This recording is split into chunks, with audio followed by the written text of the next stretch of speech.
qua lại cái mình nhặt ôm mình ấy chắc này nó nhặt ôm à mình phải tắm cho phòng bí nó được cái gì gì nó được gì con đồ cái gì mày thảm hộp tiêu nhỉ đấy nó con hộp tiêu này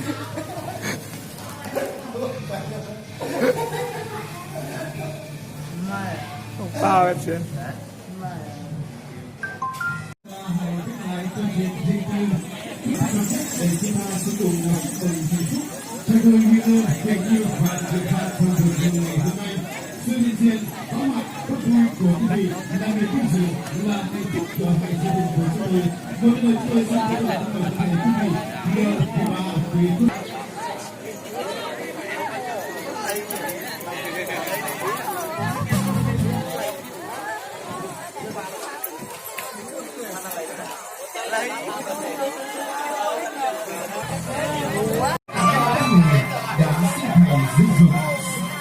xanh dương cùng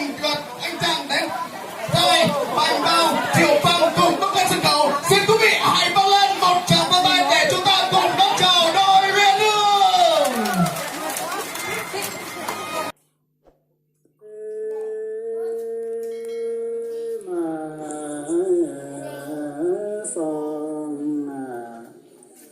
Ai mong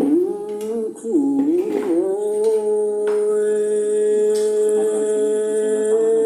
chợt chưa theo nhân ý luôn là phiền tu chơi ấy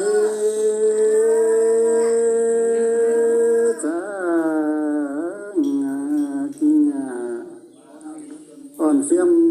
mà về ôi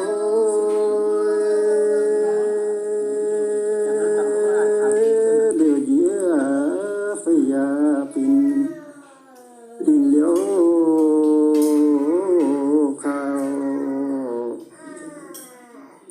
pin liễu khao rồi nhân chịu trắng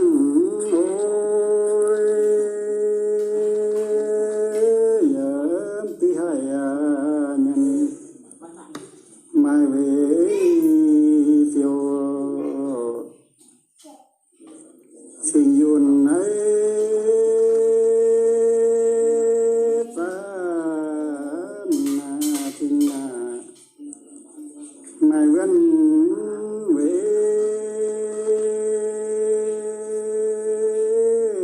trang vẫn na